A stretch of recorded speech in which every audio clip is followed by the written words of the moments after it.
On ne voit pas. Hein. Débat? On ne voit pas. C'est pas normal. Je vais voir si Verticalement. mon petit-fils. Oui,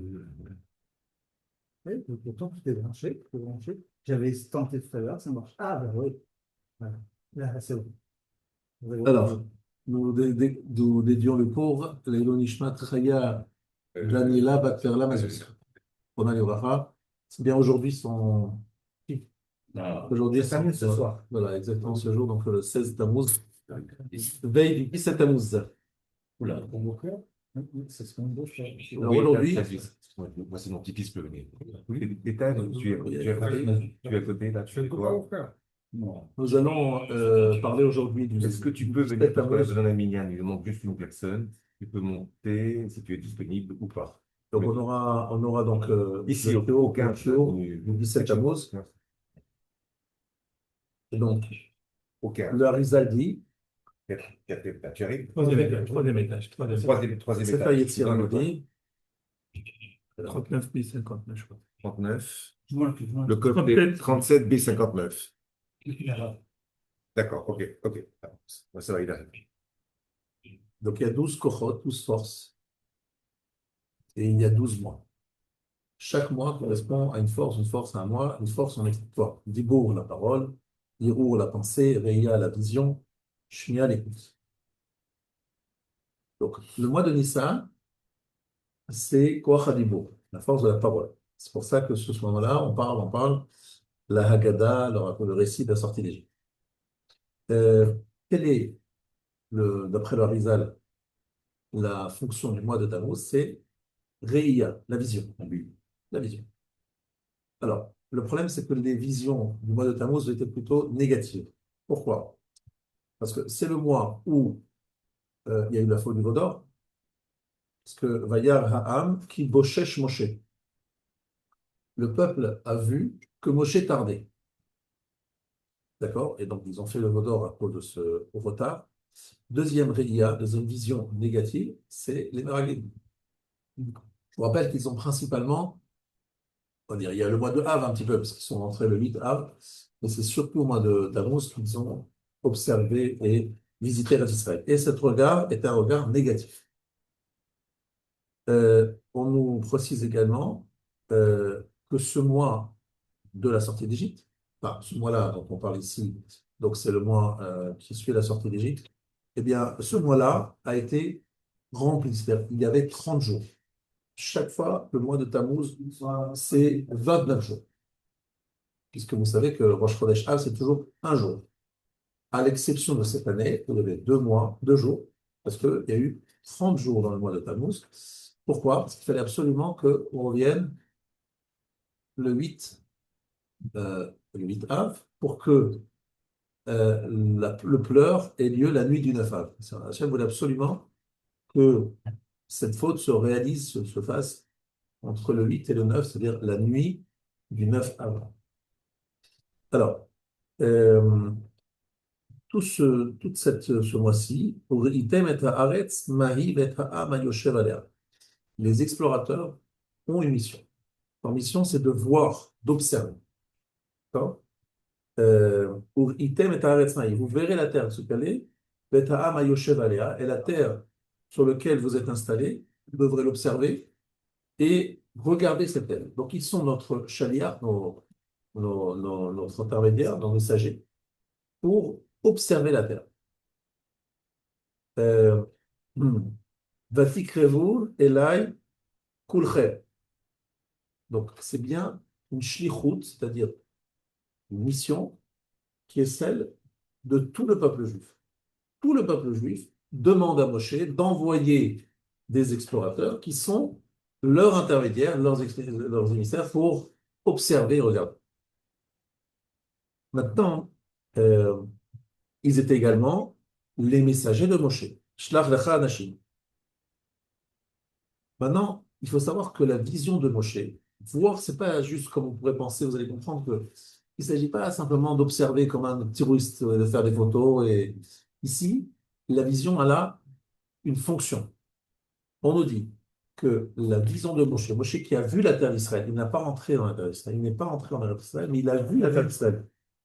Et cette vision de la terre d'Israël a eu pour conséquence Chiyuv Maaser.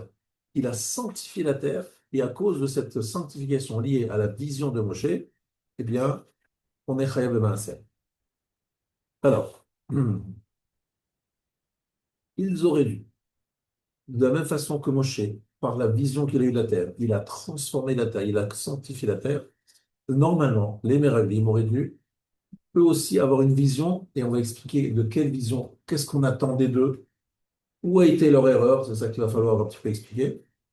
Mais s'ils avaient regardé la terre comme ils l'auraient dû, eh bien, ils seraient rentrés en Eretz Israël avec Moshe Rabbeinu et il n'y aurait jamais eu d'exil. L'exil est la conséquence de cet regard négatif, malveillant du peuple de ces explorateurs. Et vous le savez tous, on va rappeler ça, vous le savez, mais on le rappelle.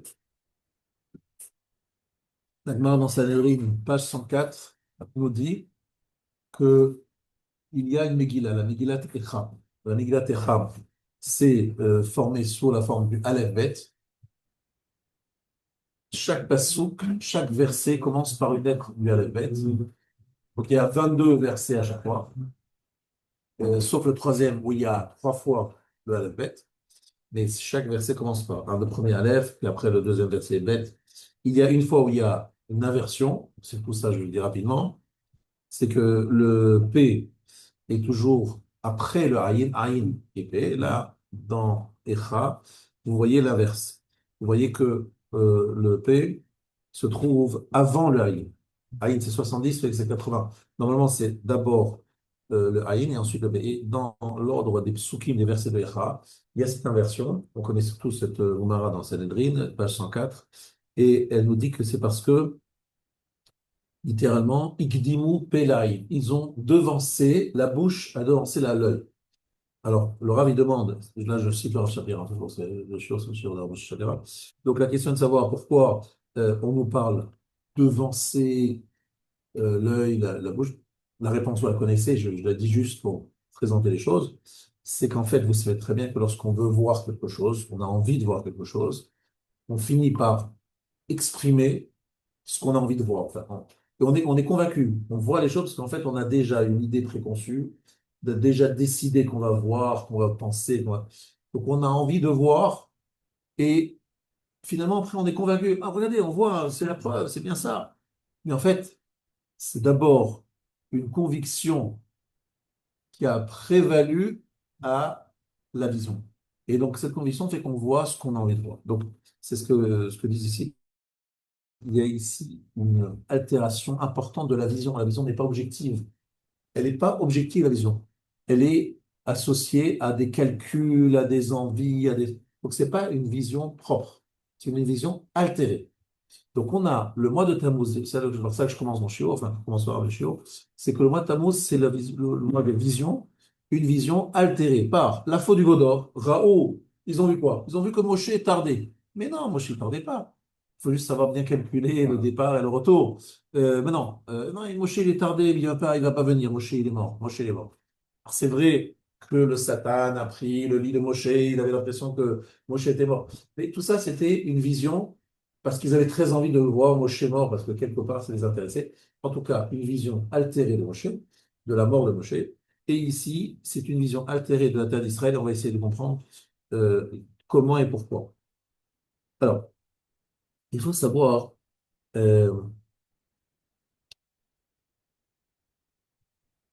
comment ça s'est passé exactement. Il y a un lien très fort entre les deux fautes, la faute du Vaudor et la faute des explorateurs. Il y a un verset dans Parashat Shlach Lecha, Ubnechem iyu ro'im bamidbar arba'im shana. Vos enfants vont littéralement errer dans le désert pendant 40 ans. Et Rashi explique, arba'im shana, lomet echad mehem pachot mi ben shishim. Aucun n'est mort avec à moins de 60 ans. Lachen nigzar arba'im, kedeshi otam shel bnei esrim agim liklal shishim. Il fallait que 40 ans pour ceux qui ont 20 ans, qu'ils arrivent à 60 ans. Il ne faut pas qu'ils meurent avant 60 ans.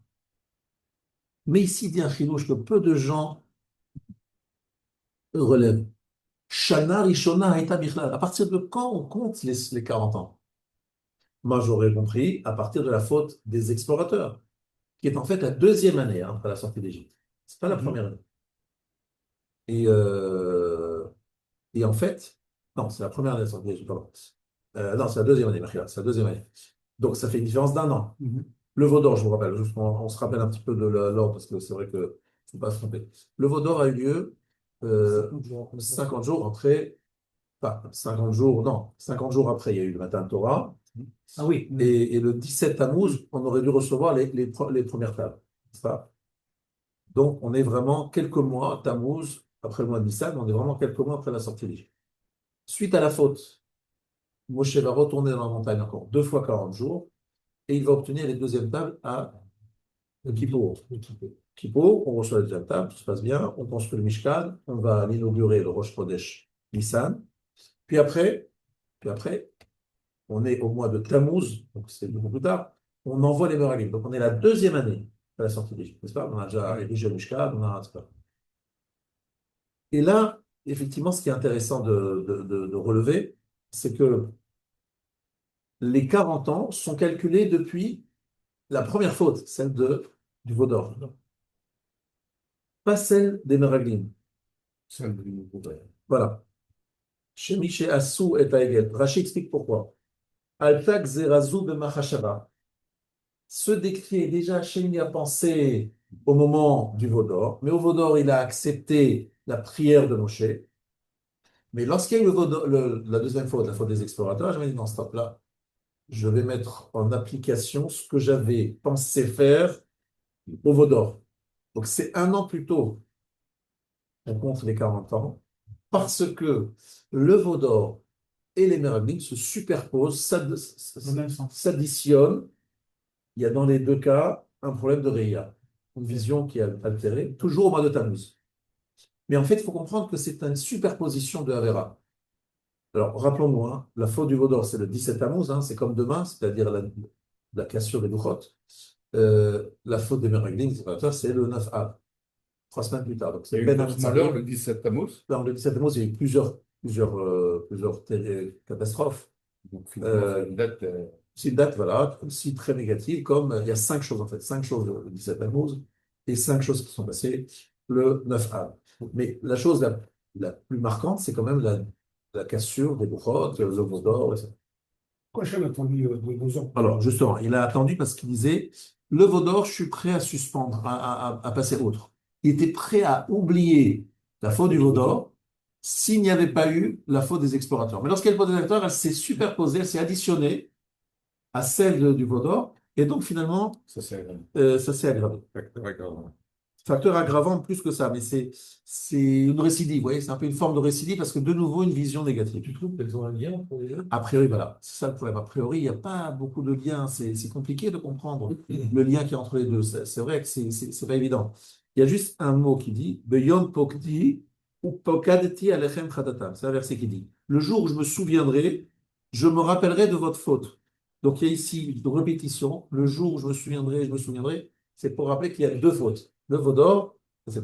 Mais a priori, effectivement, comme tu le comprends, c'est pas évident, c'est pas le même faute. Le veau d'or, c'est la vodazara, c'est l'idolâtrie. Et là, il s'agit de manque de, on va dire, il faut comprendre ce que ça veut dire, mais une parole négative sur Israël, pas de confiance dans les paroles de Moshe.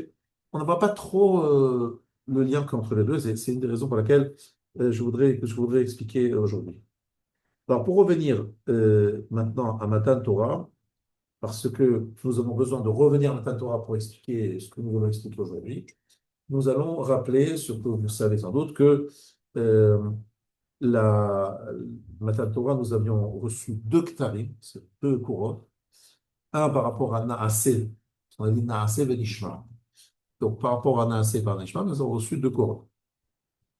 Qui va chez Israël au Thomas et dit le Midrash Rabbah dans Yitro, lorsque Israël ont fait cet acte, c'est-à-dire le veau d'or, il leur a dit Shibartem Naase Izaru Banishma. Vous avez brisé le Naase conserver le nishma.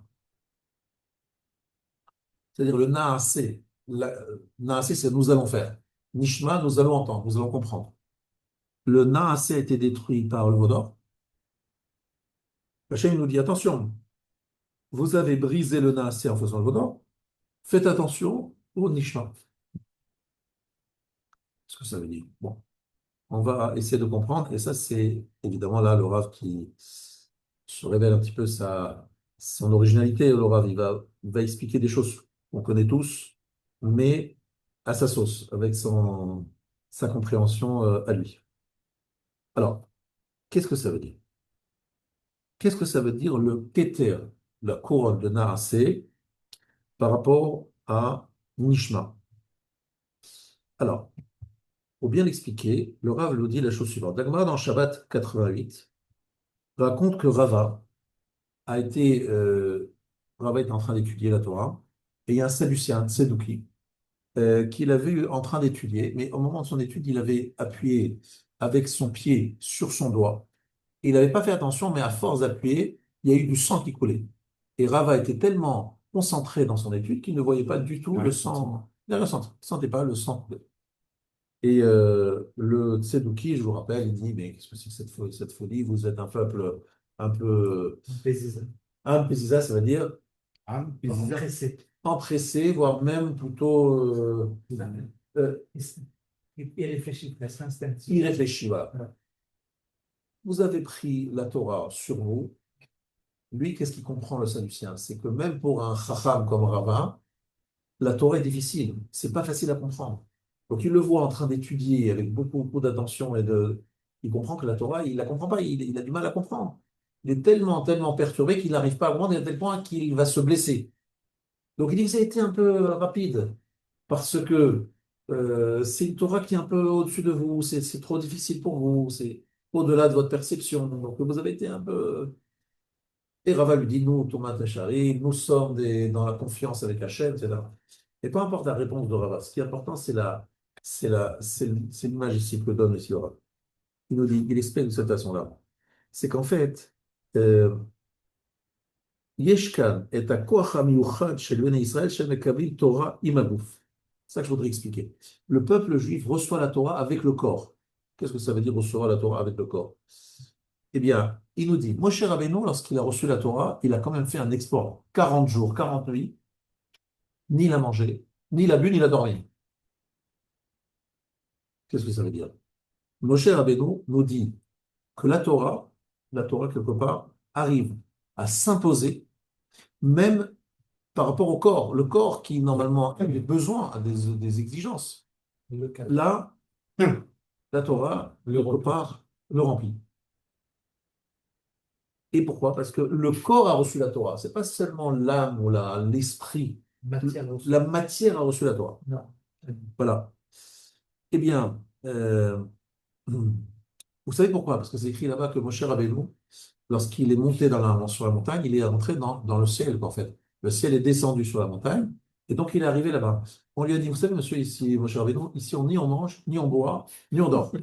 Donc il n'y a rien de prévu pour vous, il n'y a pas d'auberge, il n'y a pas d'hôtel, ni 5 étoiles, ni 2 étoiles, ni rien du tout. Il n'y a rien, absolument rien. Pourquoi? Parce qu'on est ici dans le monde des anges. Mais dans le monde de la spiritualité, c'est pas du tout un endroit hospitalier, monsieur Moshe Rabbeinu. Bon, il a dit, bon, c'est vrai, il faut être derech eretz. On arrive dans un endroit, on respecte les us et coutumes de cet endroit. Donc dans cet endroit, on ne mange pas, on ne boit pas, on ne dort pas, on respecte. C'est ce qu'il a fait Moshe Rabbeinu. Maintenant, vous savez tous que dans ce monde ici, si quelqu'un prête serment de ne pas manger pendant 3 jours, on lui dit que c'est un serment mensonger, vain, parce que et surtout pas dormir, parce que c'est pas possible. Et ici, on demande 40 jours, puis on demande 40 jours, et encore 40 jours à la montagne. Il ne mange pas, il ne boit pas, il ne dort pas.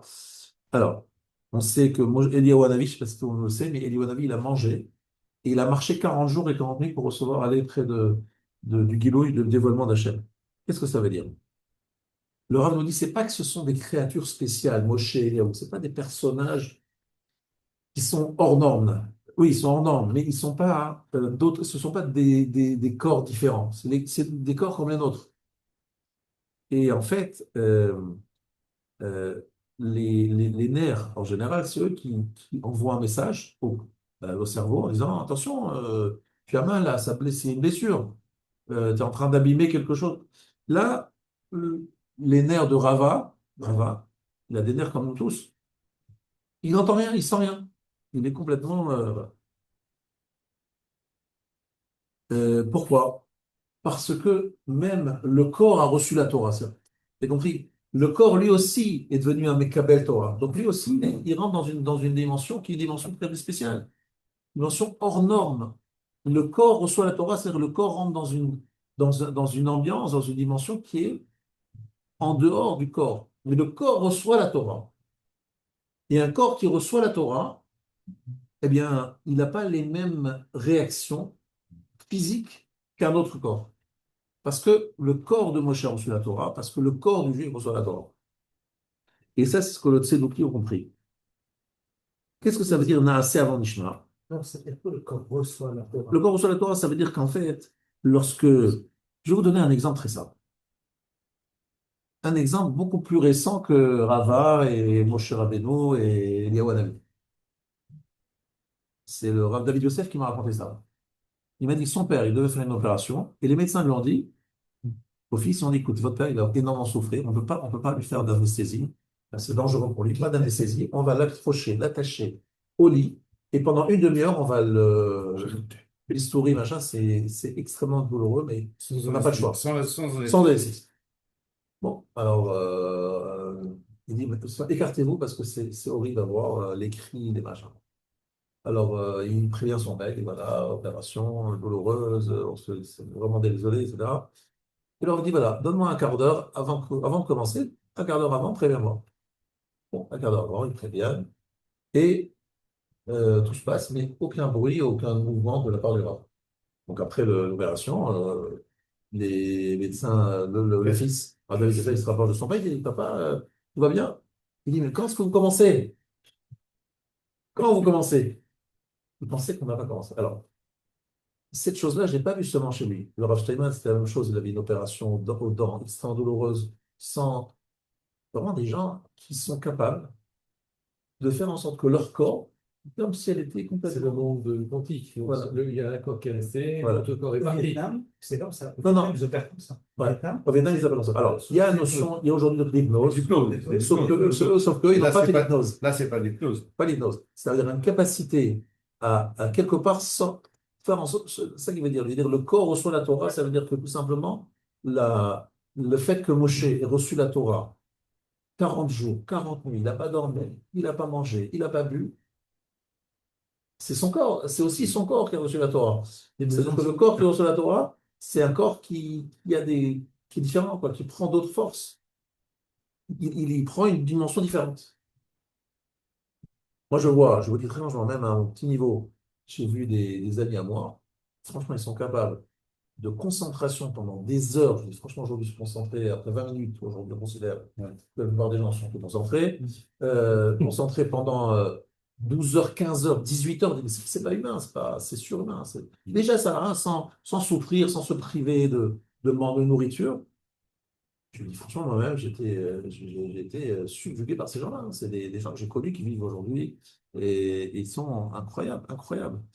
Euh, donc, je pense qu'il faut bien comprendre que la couronne de Naasé avant Nishma, euh, ça veut dire que, en fait, il voudrait que le corps perçoive, le corps reçoit la Torah, c'est le corps perçoit la Torah comme étant quelque chose qui le concerne. C'est pas malgré le corps, vous avez compris? C'est pas qu'on reçoit la Torah, bon, il y a le corps et on va un petit peu le mettre de côté pendant le placard. Non, il faut que lui-même reçoive la Torah. Il participe à ce matin.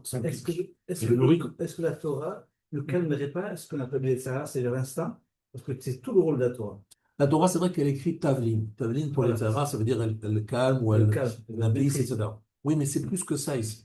Ici, on est en train de parler de développer des forces corporelles bien au-delà de la maîtrise. Voilà, c'est comme si le corps montait dans le ciel, quoi, en fait. Comme Moshe, il est resté dans le ciel là-bas, il n'a pas mangé, il n'a pas bu, etc.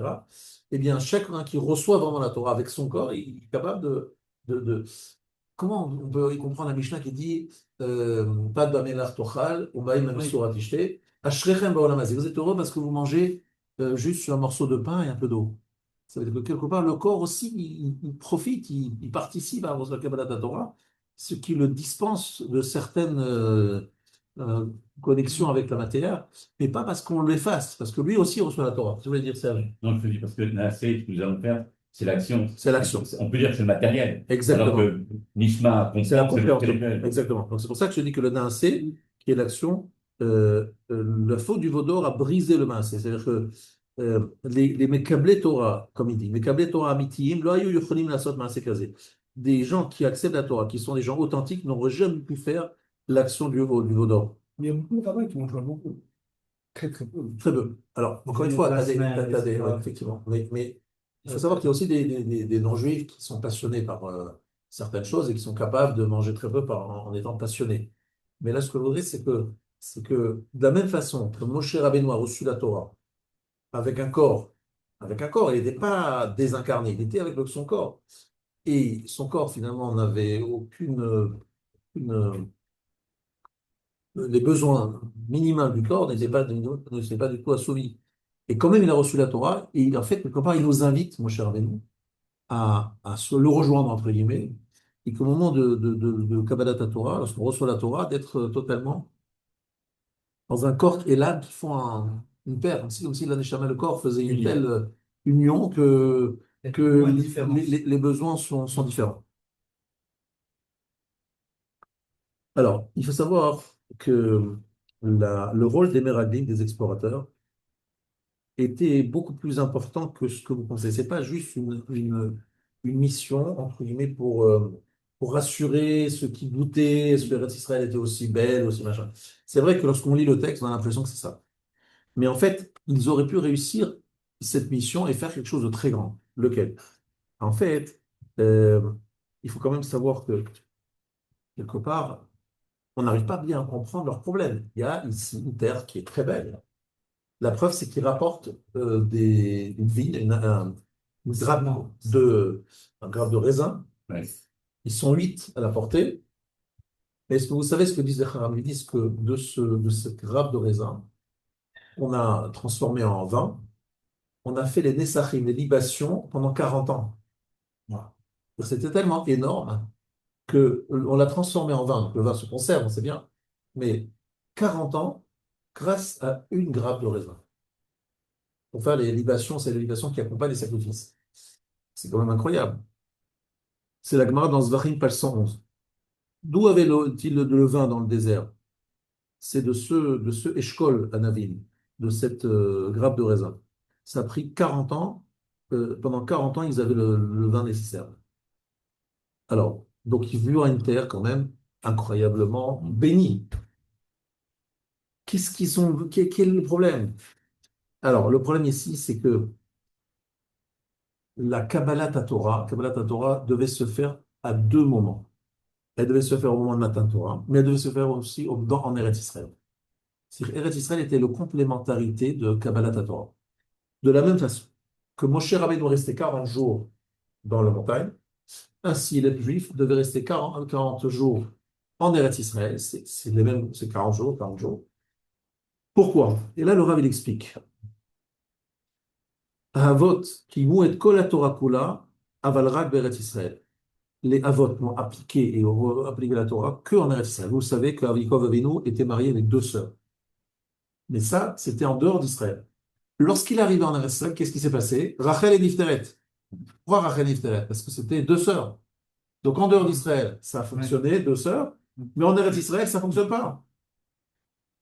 C'est le lieu où la Torah peut se réaliser, où le Naasé puisse se faire pleinement. Parce que toutes les mitzvot liées à Eretz Israël sont liées à la terre, à la vie sur terre, sur cette terre-là.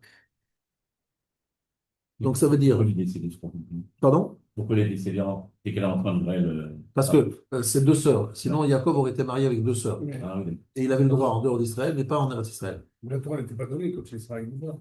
Très bien. La Torah n'a pas été donnée, mais effectivement, les Avot appliquaient la Torah. Mais uniquement en Eretz Israël, ils devaient la faire dans tous les détails. En dehors d'Israël, ils avaient des possibilités. Les jours de Salah, c'est les jours d'Israël. Il n'y a pas de différence, non, mais ça, c'est on parle avant Matan Torah. Avant Matan Torah, il y avait cette différence qui était faite, pas après Matan Torah. La majorité des mitzvot, comme ça, nous ça. La majeure partie des mitzvot ne peut être vraiment appliquée qu'en Eretz Israël. Voilà. Donc ça veut dire qu'en fait, Eretz Israël, c'était la complémentarité, la complément de Kabbalat Torah. Kabbalat Torah devait être évidemment dans le désert, mais les Meraglim devaient comprendre que leur rôle, c'était de voir comment Eretz Israël allait pouvoir être le lieu d'application, le Narzé, qui était constitué du Nishma, et donc ils devaient le mettre en application en Eretz Israël. C'était le lieu de l'acceptation totale de la Torah. Moshe Rabbeinu Kibel Torah, Ralhem Lo Kiblu Eretz Israël. C'est-à-dire, Moshe, dans les 40 jours, il a reçu la Torah, mais les Meraglim, leur rôle, c'était de recevoir Eretz Israël. Lui, il a reçu la Torah, et il devait recevoir Israël. Même temps, hein, 40 jours, 40. Mais eux, ils n'ont pas été à la hauteur. Mais s'ils avaient été à la hauteur, ils auraient reçu la Torah, une Eretz Israël, et donc Torah reçue par Moshe et Eretz Israël reçue par les Meraglim, on aurait été au top. D'accord? En fait, non, on ne serait pas là. Non, on serait pas, il n'y aurait pas tous les exils. Il faut savoir que l'exil est conséquent, c'est la conséquence de la faute des explorateurs. À partir du moment où il y a la faute des explorateurs, Hachem a décrété non seulement que ceux qui sont sortis d'Eretz Israël n'y entreraient pas, mais en plus que ce serait l'exil pendant jusqu'à maintenant, et aujourd'hui inclus. Et les Goïs, jusqu'à présent, ils nous sortent cette terre. C'est effectivement. Ils vont dire qu'ils ne méritent pas Israël. Exactement. On arrive sur les Goïs dans quelques instants. Mais déjà, le Rav demande, pourquoi 40 ans dans le désert? D'où ça vient ces 40 ans dans le désert? Tu sais, Abraham, pourquoi on parle de 40 ans dans le désert? On te dit, 40 ans par rapport aux 40 jours. Ils ont exploré les Israël pendant 40 jours. Yom Lashana. Mais qu'est-ce que c'est que cette histoire? On a trouvé qu'un jour se transforme en une année. C'est quoi cette histoire bizarre? Yom Lashana. Explique le Rav, c'est qu'en fait, il y a Tachat Hashemesh et Me'al Hashemesh. C'est-à-dire que si je suis dans le chemin normal, naturel, il y a un principe qui est écrit dans la Gemara d'Avodah Zarah. Lo ka'einish adate derabe ad 40 shenim. Un homme ne comprend pas vraiment ce que dit son maître jusqu'à 40 ans. Pourquoi? Parce que c'est écrit dans le verset Lo natan Hashem lachem lev ladat ve'enayim lirot ve'oznaim lishmoa ad hayom hazeh. Qui dit cette phrase? Hachem ne vous a pas donné un cœur pour comprendre, et des yeux pour voir, et des oreilles pour entendre, jusqu'à ce jour-là. Qui dit ça et à quel moment? C'est Moshe Rabbeinu. Et Moshe Rabbeinu, il est fier de son peuple à ce moment-là, parce qu'il dit, les Juifs, ils se préparaient à donner un Sefer Torah à sa tribu, celle de Lévi, et tous les Juifs disent, et nous, on n'a pas un Sefer Torah? Donc Moshe a dû écrire, le jour de sa mort, tous les Sifrei Torah, 13 Sifrei Torah, un pour sa tribu et pour les 12 tribus d'Israël. Pourquoi? Parce qu'ils l'ont demandé. Et il a vu ça, il dit, ah, ça y est. Après 40 ans, finalement, vous avez compris. Ils ont compris. Et c'est normal. Après, ça prend 40 ans pour vraiment comprendre, etc. Et donc, ça, c'est les hommes dans le monde, entre guillemets, matériel normal. Mais Bachamaï, dans le ciel, c'est un niveau supérieur, celle de Moshe Rabbeinu, 40 jours. En 40 jours, il a reçu la Torah. C'est pas normal qu'en 40 jours, il puisse comprendre tout ce que c'est la Torah. C'est inhumain. Mais ça, c'est parce qu'on est au-dessus, au-dessus du ciel, dans le monde de vérité. Mais lorsqu'on est sur terre, c'est 40 ans. Donc en fait, il leur dit, Moshe Rabbeinu, moi, je vous ai proposé 40 jours pour recevoir Eretz Israël. Mais pour pouvoir recevoir Eretz Israël en 40 jours, il fallait que vous soyez au niveau où j'étais dans la montagne. Avoir cette vision et cette perception que j'ai eu dans la montagne. Vous n'avez pas été capable en 40 jours, parce que vous n'avez pas eu un niveau spirituel que j'avais moi, et maintenant ça va prendre 40 ans. Pourquoi 40 ans? Parce que c'est comme ça, c'est normal ça, 40 ans. 40 ans, c'est le tarif classique sur cette terre. Donc c'est pour ça que les gens disent quand on étudie en Israël, on comprend beaucoup de vite pour Salah. Alors, il y a écrit Avira d'Eretz Israël Markim, l'ère d'Eretz Israël rend plus Chacham, c'est vrai, c'est écrit. C'est par le mérite, c'est de quoi? De la vision qu'a eu Moshe sur l'Eretz Israël. On dit que c'est ça le. Alors, c'est pas écrit, c'est écrit Markim, ça rend plus Chacham. Maintenant, lorsque Moshe est monté, donc, le Mars, donc 40 ans, c'est lorsqu'on est sur terre, 40 jours, c'est lorsqu'on est au-dessus du ciel. Alors, Boré Olam, c'est bien les mots du Rav. Nathan Brera l'Ibné Israël. le créateur du monde, a donné le choix. Il a donné le choix au Bnei Israël. Il leur a dit. Il leur a dit. Ligmor le Kabbalet Torah, de terminer Kabbalat Torah, chez Moshe Rabbeinu Kibel Bahar, Be'arbaim Yom Be'arbaim Laila. Lui, il a reçu en 40 jours, 40 nuits. Je vous laisse une chance de recevoir Eretz Israël comme Moshe avec 40 jours si vous vous mettez au diapason. Qui est une matin, elle est comme une matin Torah. Exactement. Énorme. Une forme. Et donc, pourquoi? Parce que Eretz Israël, et justement, alors écoutez bien ce qu'il y a écrit sur Eretz Israël. Il y a un verset dans Micha, chapitre 4, verset 4. Ish tachat gafno, vetachat lenato. Vous connaissez ce verset?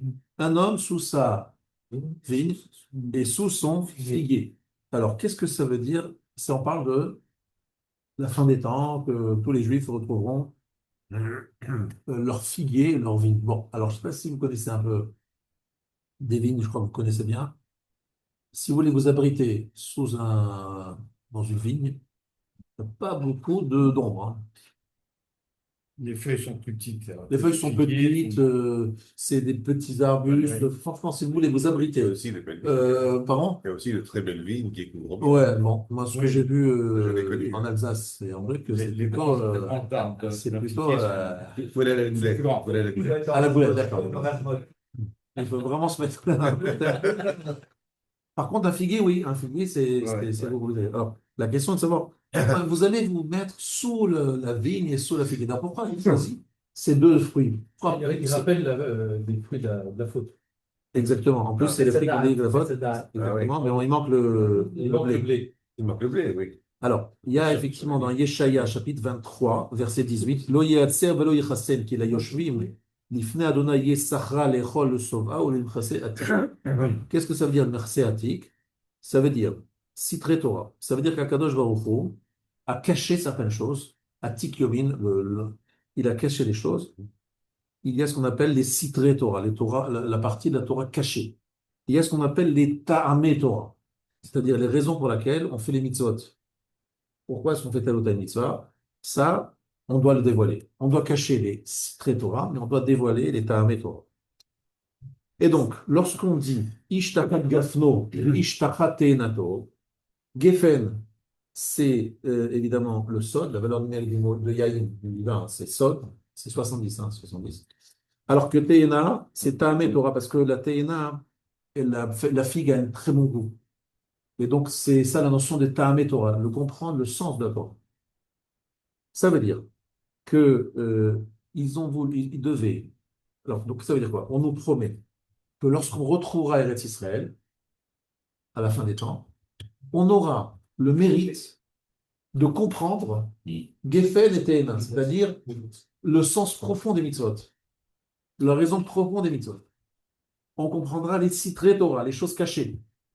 Isha tachat gafno, ve ish tachat te'enato. Sous le Geffen, c'est le sod, et Te'ena, c'est le goût, parce qu'elle est très goûteuse, la figue. Donc, on aura le soin de comprendre la chose, la Torah dans toute sa profondeur. Et ça, c'est où? Ouais. C'est si on rentre en Eretz Israël. C'est en Eretz Israël, la fin des temps se révélera ces secrets-là. Parce que si on rentre en Israël, à une période déterminée, on est en Israël. C'est pas, Non, aujourd'hui, c'est pas encore le Voilà. cas parce que c'est Ça pas encore dépend des Eretz Israël qu'on nous attend. Non, c'est Eretz Israël avec le Bet Amikdash, etc. Il y a Et donc- avant 40 ans ou après 40 ans? Non, c'est pas une question d'année, vous avez bien compris. Mais ça veut dire que Eretz Israël, et là il dit quelque chose de très extraordinaire, je veux bien que vous écoutez bien ce que je veux dire maintenant. Écoutez bien ce que je veux dire maintenant. La vie en Eretz Israël, dans la pratique des mitzvot, avec la pratique des mitzvot dans leur ensemble, puisque là on peut faire toutes les mitzvot, et ça malheureusement ça demande Mashiach, parce qu'il faut aussi qu'il y ait le roi, qu'il y ait des Kohanim Théorim, que l'on puisse apporter les sacrifices, bref, plein de choses que malheureusement aujourd'hui on ne peut pas encore faire. Donc imaginons qu'on est en Eretz Israël et qu'on peut faire toute la Torah en Eretz Israël, eh bien ça c'est le Naasé dans sa plénitude, dans sa façon la plus pleine possible, la plus chalem, la plus complète. Naasé venishma.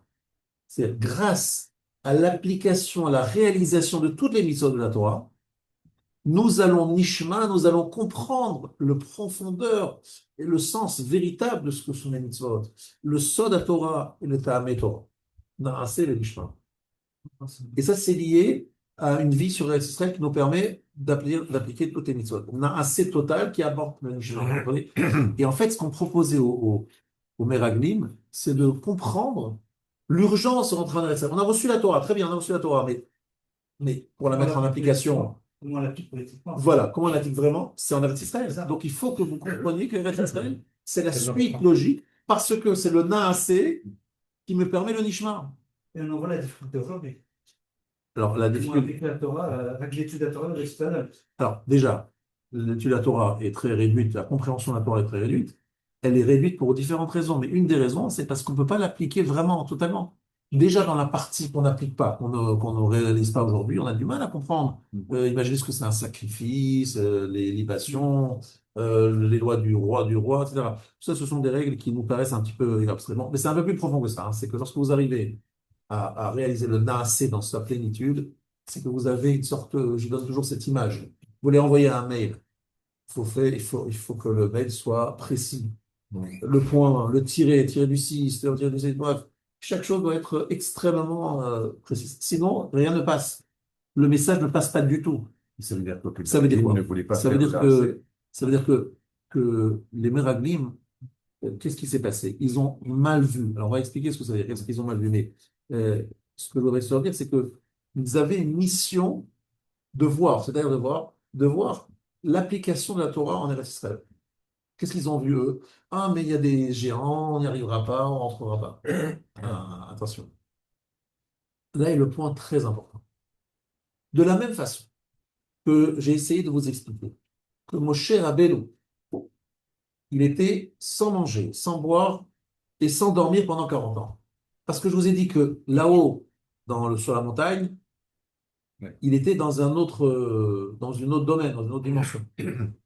Il fallait comprendre, il fallait que les Meraglim perçoivent que eux aussi, en recevant la Torah en Eretz Israël, allaient se connecter à une dimension dans laquelle ils étaient protégés aussi des ennemis d'Israël. Pourquoi? Parce que eux, ils voyaient les choses avec des yeux de chair et de sang. Effectivement, ils étaient très forts et très puissants, ces peuples en Eretz Israël, c'est vrai. Mais de la même façon que Moshe Rabbeinu dans la montagne, il a pu résister 40 jours et 3 fois 40 jours et 40 nuits à cette épreuve difficile de ne pas manger, de ne pas boire, de ne pas dormir. Le peuple juif, venant en Eretz Israël dans le but de faire le Naaseh, d'appliquer les mitzvot, de les réaliser dans leur ensemble, ils allaient être protégés, aidés, avoir une siyata d'Ishma, une aide incroyable qui allait dépasser les lois que nous connaissons dans ce monde. Parce que si le but, c'était vraiment de recevoir la Torah, comme Moshe Rabbeinu, avant de recevoir la Torah, il a dû passer l'épreuve de 40 jours, 40 nuits, sans manger, sans boire, sans dormir, le peuple juif, pour recevoir la Torah en Eretz Israël, c'est-à-dire la mettre en application et pouvoir l'accepter en Eretz Israël, il devait aussi passer par l'épreuve de 40 jours et 40 nuits, où il devait percevoir que ce n'était pas à recevoir simplement dans la tête, ce n'est pas une question militaire ici. Il fallait qu'il soit en adéquation, en connexion avec ce que représentait Eretz Israël. Ce n'était pas évident à comprendre et à voir, je suis d'accord.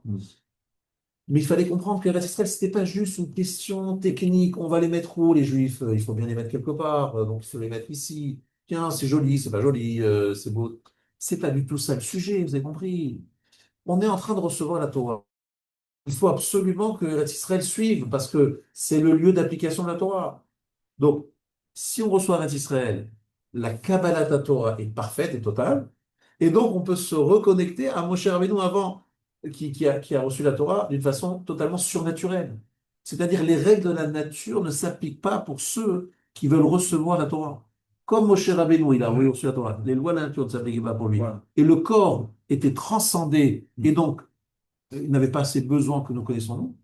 L'entrée en Eretz Israël allait être totalement différente si c'était dans le but de faire la suite et la complémentarité de Matan Torah. Et donc, il n'y a pas de ils sont trop forts, ils sont pas forts, ils sont trucs. Ça n'a aucun. C'est pas le sujet. C'est pas le sujet. On est sur la montagne, on est sur dans un autre monde. Vous voyez ce que je veux dire? On est dans une autre dimension. Qu'est-ce qui leur a manqué pour Alors, recevoir ça? Exactement. Alors, très bien. Eux, ils pensaient, ce n'étaient pas des gens, des imbéciles.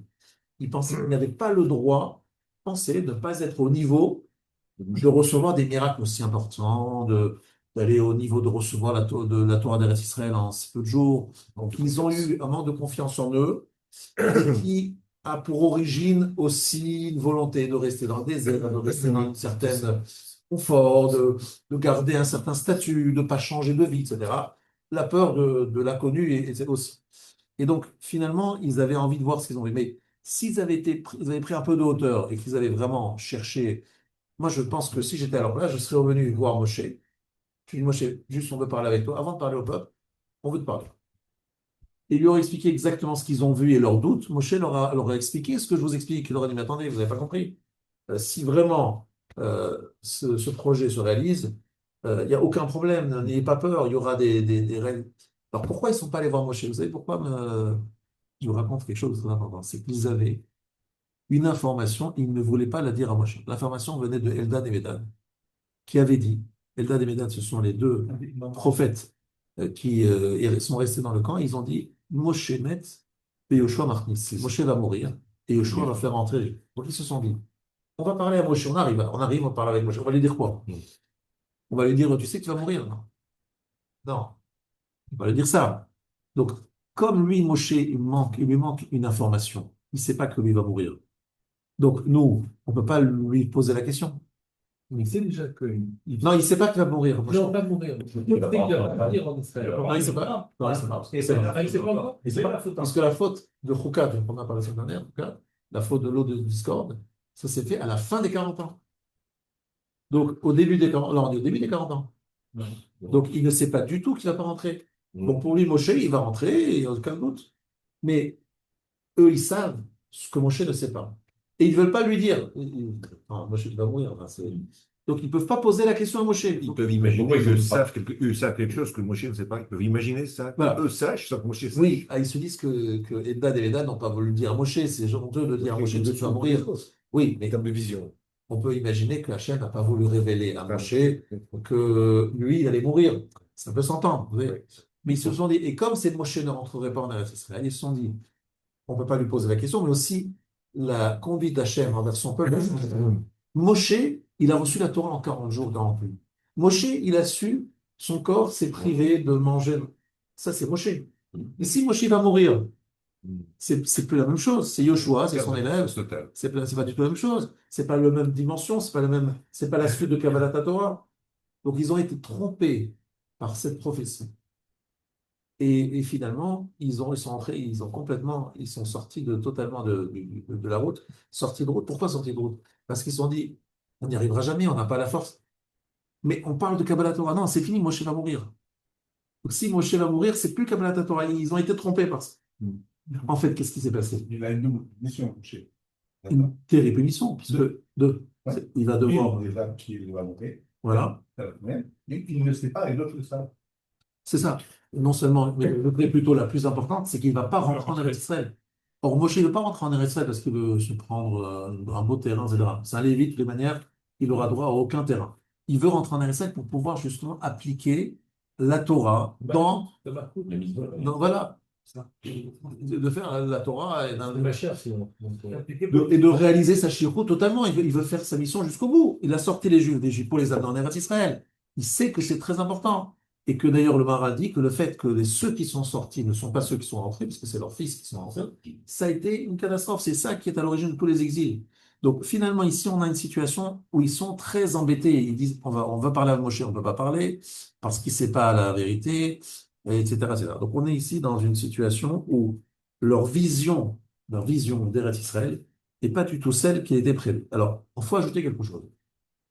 Le Gaon de Vilna, dans son commentaire sur le Sefer Yetzira, nous dit que lorsque c'est écrit Vateka Kaf Yerech Yaakov, littéralement, il y a eu la luxation de la hanche de Yaakov par Esav, c'était en Tammuz.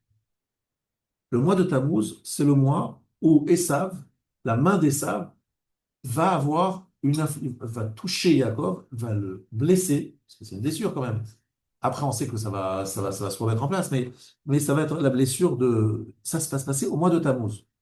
Donc, on rajoute au mois de Tammuz, déjà, c'est Vodor, c'est les Meraglim, et on rajoute déjà, c'est le mois où Esav va frapper Yaakov et va déplacer sa hanche. On va le rendre boiteux dans l'histoire. Exactement. Et le rendre boiteux dans l'histoire, exactement. Il va le toucher. Nous savons tous que Naasé ben Ishma, c'est une allusion à Esav et Ishmaël. Comment c'est ça? Parce que Esav, c'est Essia, Naasé, Esav, Assia, action. Ishmael, c'est celui qui écoute, et c'est Shmia. On le voit encore aujourd'hui, c'est très intéressant dans les informations. Esav, c'est un homme d'action, technologie, réalisation, même militaire et technologique, vraiment, mais des grands inventeurs et des gens très capables dans l'application et la réalisation de la technologie. Ishmael, c'est plutôt un contemplatif. Il rêve, il parle, il a quand même une émouna très forte, mais il est plutôt dans l'écoute et la parole. Il écoute Dieu, quoi. Il est dans l'écoute de Dieu, mais il n'est pas dans. D'ailleurs, tout ce qui fait sa richesse aujourd'hui, c'est le pétrole, mais qui utilise, qui développe le pétrole de Ishmael, c'est Esav. Ce sont des sociétés occidentales qui viennent dans le Golfe Persique et qui vont prendre le. C'est incroyable de voir ça. Ils ne sont pas capables même de créer des sociétés qui vont extraire leur pétrole, le pétrole. Les tankers, c'est des tankers occidentaux. C'est quand même incroyable. C'est qu'on est quand même après des années où ils ont découvert le pétrole. Donc, ils auraient pu créer quand même quelques ingénieurs et faire eux-mêmes le travail. Non, non, non. C'est des sociétés. Donc, ça veut dire en fait, on a Esav qui est dans l'action, qui est un scientifique, qui est un homme de réalisation, et Ishmael qui est plutôt un rêveur et dans son monde, et en train de parler et d'écouter. Alors, en fait, le mois de Tammuz, c'est le mois où Esav prend le dessus sur Yaakov. Vous savez tous que c'est le mois où l'armée des Romains s'est installée devant Jérusalem. Il a fait le siège de Jérusalem le 17 Tammuz. Donc, c'est vraiment ce que nous sommes en train de dire. Donc, ce mois-ci, il y a, d'après le Harizal, chaque mois, le tétragramme est organisé un peu autrement. Donc, le mois de Nissan, par exemple, le tétragramme Yud Kei Vav Kei, parce qu'en fait, vous avez compris que chaque mois, il a sa combinaison des 4 lettres, dans un ordre différent. Donc, Yismechu Hashamayim Vetagel Haaretz, c'est le mois de Nissan. C'est dans quel ordre? Dans l'ordre. Yud Kei Vav Kei. Vechol Ze Enenu Shaveli. Tout cela n'a pas de valeur pour moi. Qui dit ça? Regarde, c'est Aman. Et où se trouve le nom d'Hachem? À la fin. Zé, il y a le Ré à la fin. Enenu, le Vav. Chové, Li, Yud, Sofet, et la fin des.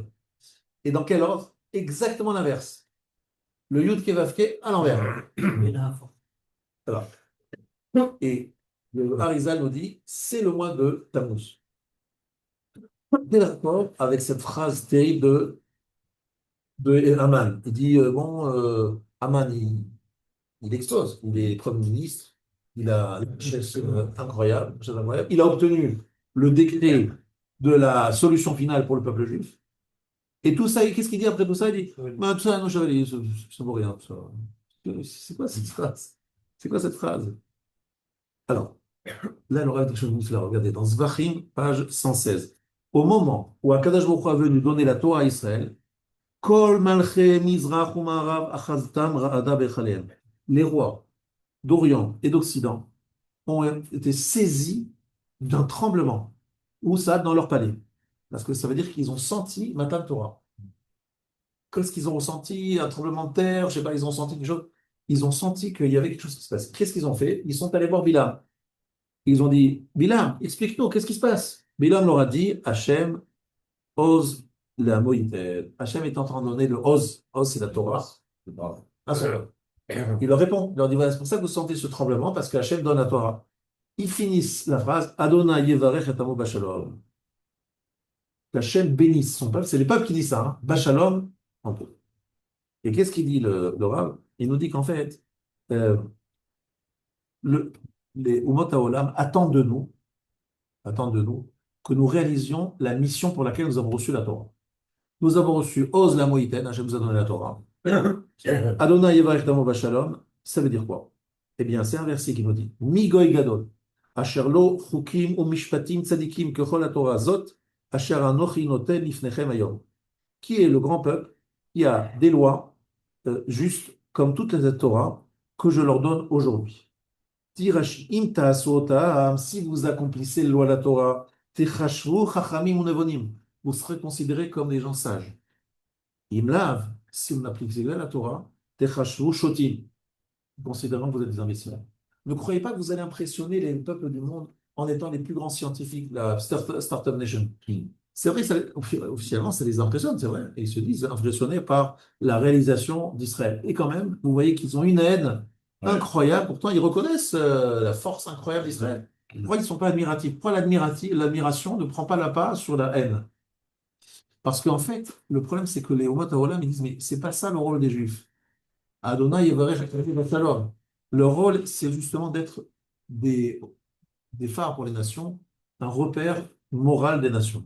Et en particulier dans l'application pratique de la Torah. Mais même quand on essaye de. Par exemple, quand on voit l'armée sale qui a une éthique incroyable, et en fin de compte, il la reconnaissent pas. Pourtant, là, on est quelque part au niveau de l'armée, de l'éthique de l'armée, on pourrait être un phare pour les nations, pour voir comment on se comporte. On envoie des papiers. Même dans la paracha de Bilam, là, avec. On est bien faisant. Quand tu vois les bénis Israël, c'est que lorsque les Umot HaOlam vont voir Bilam, qu'est-ce qu'ils veulent voir? Ils vont dire à Bilam, qu'est-ce qui se passe? Il y a un tremblement dans cette terre, il y a un problème, c'est en train de tout se disloquer. Ils pensent qu'il y a un tremblement de terre qui va détruire le monde entier. Voilà ce qu'ils ressentent au moment de Matan Torah. Donc, qu'est-ce qu'il fait Bilam? Il les rassure, mais il leur dit quoi? C'est les Juifs qui reçoivent la Torah. D'accord, mais pour que le monde ne se détruise pas, qu'est-ce qu'il faut? Que le Juif reçoive la Torah. Mais recevoir la Torah, ce n'est pas juste l'avoir reçue au passé, c'est qu'il la met en application. Tant que le peuple juif ne met pas en application la Torah comme il le doit, eh bien, à ce moment-là, les Umot HaOlam disent, mais le monde va être détruit. Ils se rappellent, entre guillemets, du moment de Matan Torah, où le monde entier était en train de trembler et qu'il avait peur de la dislocation totale du monde.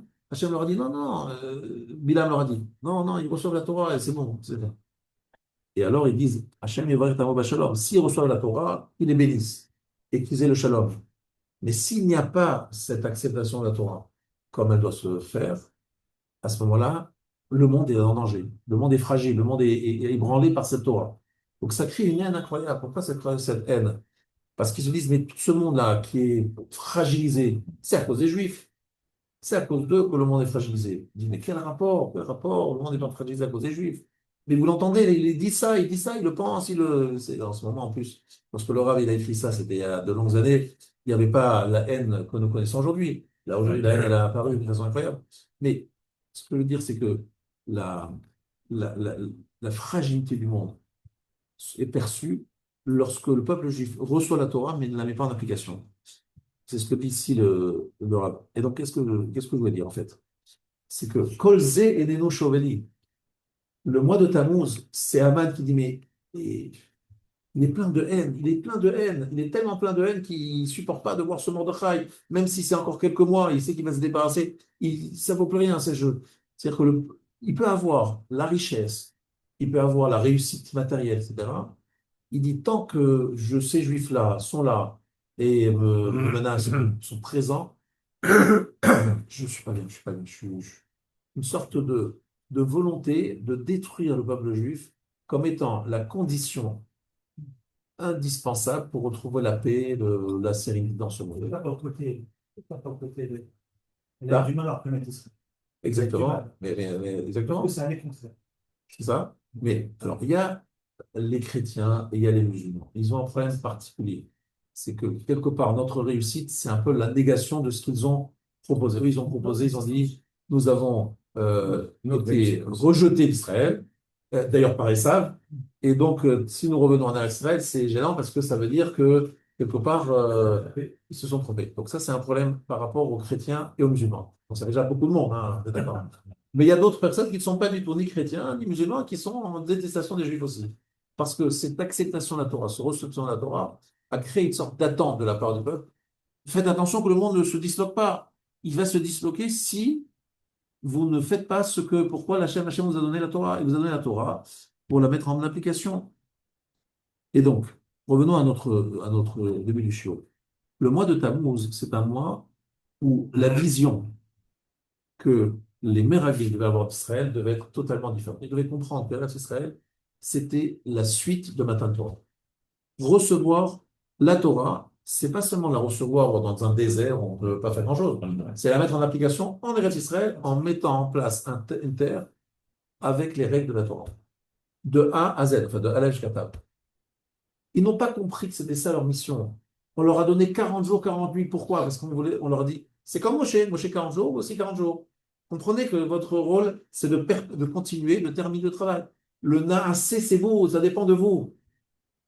Et malheureusement, il y a eu la faute du veau d'or. La faute du veau d'or est un problème au niveau de la vision, de l'analyse des choses. Nous, on pense que c'est juste une avodazara, etc. Et quelque part, dire Moshe Rabbeinu, c'est un homme de Dieu, il est mort, il est là-bas, il nous a quittés, il est au-dessus de nous. Quelque part, c'est un nituk, une coupure avec Moshe. Ça, le veau d'or. Moshe, il est mort, Moshe est fini, machin, il faut trouver quelqu'un pour le remplacer. Donc, ils ont cherché le veau d'or pour le remplacer. Cette incapacité de comprendre que Moshe est notre modèle et qu'eux, ils doivent recevoir de Moshe Rabbeinu cette Torah. Et cette volonté de se couper, c'est encore une fois ce qui se passe avec les Meraglim. Les Meraglim, s'ils avaient compris qu'ils étaient en train de continuer le dov de Moshe, que Moshe allait les rentrer en Eretz Israël, que cette fameuse prophétie était une prophétie qu'il fallait prendre avec des pincettes, il fallait comprendre que cette prophétie, c'était dans un cas d'échec, pas dans un cas de réussite. S'ils réussissaient à garder le contact avec Moshe et à continuer ce matin de Torah à travers l'entrée en Eretz Israël et la compréhension que c'est là qu'on doit mettre en application la Torah, il n'y aurait eu aucun problème. Moshe serait rentré, il ne serait pas mort. Il est mort parce qu'il y a eu l'erreur. Mais eux, ils ne savent pas que c'est à cause de l'erreur. Ils pensent que Moshe, il est décidé qu'il va mourir même sans leur faute. Et là, tout s'écroule. Donc, il faut effectivement comprendre que nous avons ce soir, demain, le 17 Tammuz, une journée de deuil, une journée de jeûne, une journée de tristesse. Mais ce n'est pas une tristesse vaine, c'est une tristesse pour reconstruction. Si on ressent que Eretz Israël nous manque, que le Mashiach nous manque, que Moshe Rabbeinu nous manque, que la Torah nous manque, ou son application nous manque, alors c'est une bonne façon de reconstruire et de revoir reconstruite Eretz Israël et Yerushalayim très bientôt avec le Beth Amikdash. Dans l'histoire de Balak, il dit à Bilam, il dit, je veux maudire le peuple d'Israël. Oui. Et on voit que par là-bas, quand Bilam, il va avoir le peuple d'Israël, il voit que le peuple d'Israël est vraiment dans la Torah. Ouais. Tout le monde est religieux, tout ça, donc il dit, je ne peux pas toucher à ce peuple. Exactement. C'est quelque part, c'est pour nous dire qu'à chaque fois qu'on est vraiment dans la religion, on est intouchable. Or, qu'est-ce qu'il fait? Il prie, il essaie de les Il vous donne un conseil d'envoyer les filles Midian. Ouais, d'accord. Et lorsque les filles Midian réussissent à nous faire faire Vodazara, et etc., qu'est-ce qui se passe? Midian, il se frotte les mains, il dit, oh là, ça y est. Moi, j'aurais fait une bénédiction parce que je les voyais parfaits, dans une morale, comme tu dis, exemplaire. Lorsque je démontre que ce n'est pas le cas, bah, finalement, je me dis, bah, ils sont très vulnérables. Ils deviennent très vulnérables. Comme tu dis, tu sais, j'ai dit ça à Shabbat, lorsque tu mets un très haut niveau, lorsqu'il a béni le peuple juif, c'était en forme pour les maudire. Parce que lorsque vous dites que ce peuple, il a un niveau et vous le mettez au nu, vous le placez au nu, après, c'est facile de trouver, vous avez vu, mais il n'est pas à la hauteur, là, ça ne va pas. Donc, par exemple, l'exemple que j'ai appris tout à l'heure de Tzal, il y a des gens qui disent non, mais c'est une armée qui est très morale. C'est vrai, beaucoup plus que beaucoup d'autres. Mais dès qu'ils voient qu'il y a un enfant qui est mort, parce que c'était on appelle ça Dommage, ils n'acceptent pas. Ils l'acceptent chez eux, chez l'autre, mais pas chez lui. ouais. Pourquoi? Parce qu'ils ont dit, vous, Israël, vous ne devez pas être comme nous, vous ne devez pas être. Votre rôle, c'est d'être au-dessus. Vous avez reçu la Torah d'Hachem, vous devez être irréprochable. Il y a un problème ici, il y a un enfant qui est mort. Ah. Mais vous-même, vous ne l'appliquez pas vous-même, cette sentence et cette règle. Ben oui, vous devez être au-dessus, parce que c'est la bénédiction des Légumes. Il nous a mis au nu. Mais donc voilà, automatiquement, on ne peut que décevoir, parce que c'est un niveau tellement élevé que on tient pas le coup. J'ai une petite question, si vous permettez. On prend les deux exemples, le veau d'or et on prend les Meraglim.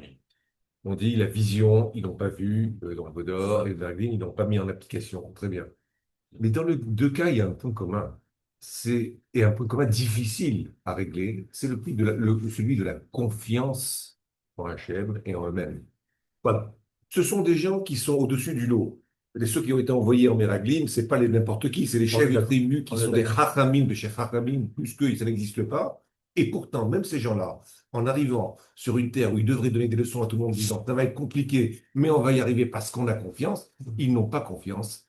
Et ils reviennent avec une peur plutôt que la confiance. Donc, le problème que je me pose, c'est ce problème de confiance. Sommes-nous capables, nous, hommes juifs, de le transcender? Parce qu'on est toujours devant l'adversité, toujours devant le challenge, toujours devant la difficulté. Alors là, ils pensaient que leur manque de confiance, c'était une mitzvah qu'ils faisaient.